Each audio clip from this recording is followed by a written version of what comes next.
Teman-teman sudah tahu nggak kalau vaksin Sinovac itu nggak boleh untuk orang tua? Terus, apakah vaksin Sinovac ini aman? Efikasi dan lain-lainnya? Itu penting banget nggak sih untuk sebuah vaksin? Halo semuanya, saya Dr. Kristianto Samuel Peter Tangkau. Saya seorang dokter umum di Surabaya. Dan mari kita bahas tentang vaksin Sinovac. Sebelum saya bahas tentang Sinovacnya, saya ingin bahas dulu tentang vaksin in general dulu. Jadi kalau kita bicara tentang vaksin, itu banyak faktor. Efikasi atau seberapa efektif dari suatu vaksin ini menimbulkan kekebalan, itu satu. Keamanan atau efek samping yang muncul, itu juga. Selain itu, faktor-faktor lain seperti distribusinya gimana, penyimpanan, harga, dosisnya berapa kali, dan bahan aktif dari si vaksinnya sendiri ini juga berpengaruh terhadap suatu vaksin tertentu. Tapi kita highlight dulu lah di dua hal yang utama tadi, yaitu efikasi sama keamanannya. Banyak banget yang bilang vaksin Sinovac itu jelek dibandingkan anggaplah vaksin Pfizer atau Moderna. Karena kenapa? Karena efikasinya rendah. Di Indonesia cuma 65,3%. Yang diresmikan, bukan diresmikan, yang dirilis sama BPOM Indonesia lah. Beberapa tempat lain, Brazil dan Turki punya efikasi yang berbeda. Pfizer dikatakan 95%, tapi teman-teman tahu nggak? Ternyata vaksin Pfizer itu untuk etnis Asia di US itu cuma sebesar 74,4% efikasinya. Nggak beda-beda jauh dengan Sinovac juga. Bahkan WHO pun bilang standar untuk vaksin COVID itu sebenarnya di atas 50% aja udah bisa dibilang bagus. Teman-teman udah nggak asing dengan vaksin flu kan? Nah, kalau vaksin flu ini bahkan sebenarnya cuma punya efikasi 40%-an. Toh juga ternyata selama ini kita pakai efektif-efektif aja. Jadi vaksin Sinovac 65,3% itu bagus. Next, kita masuk ke keamanan.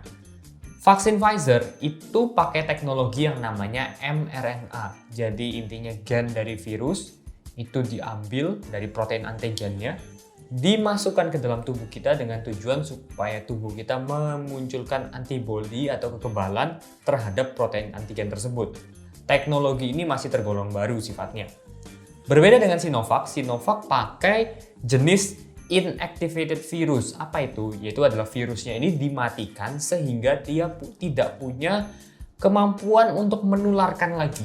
Ketika masuk ke dalam tubuh, tubuh akan secara natural membentuk antibodi terhadap si virus yang sudah dimatikan tadi. Ini beda dengan virus yang dilemahkan ya. Kalau inactivated virus itu virusnya sudah benar-benar mati. Nah, jenis vaksin ini sendiri sudah lama banget banyak dikembangkan, banyak digunakan bahkan dalam vaksin yang kita terima sehari-hari. Vaksin polio, hepatitis A, terus vaksin campak, measles, itu semua pakai inactivated virus juga. Kelebihannya biasanya efek sampingnya cenderung lebih rendah dan lebih tolerable lah buat kita semua.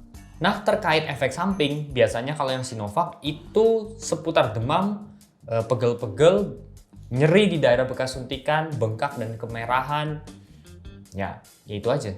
Walaupun kalau di reportnya ada efek samping berat, ada tetap, tapi hanya 0,1 sampai 1%. Yang mana sangat-sangat kecil dalam dunia pervaksinan. Ya tentunya nggak ada yang efek sampingnya 0 sama sekali yang 100% aman. Itu nggak mungkin, karena namanya ini vaksinasi. Pasti ada resiko-resiko ini, tapi kalau angkanya segitu kecil banget. Nah, untuk Indonesia spesifik, kenapa menurut saya Sinovac ini bagus? Karena selain keamanan tadi kita udah bahas, efikasi, satu poin penting lagi yaitu adalah distribusinya mudah. Penyimpanan Sinovac ini pakai sekitar 2 derajat sampai 8 derajat Celcius, yang mana sangat-sangat mudah untuk didistribusikan. Kalau kita punya cool box, kita bisa set temperature-nya sampai segitu. Sedangkan kalau vaksin-vaksin seperti Pfizer, itu butuh dalam keadaan beku minus 70 derajat Celcius. Moderna butuh minus 24 derajat Celcius.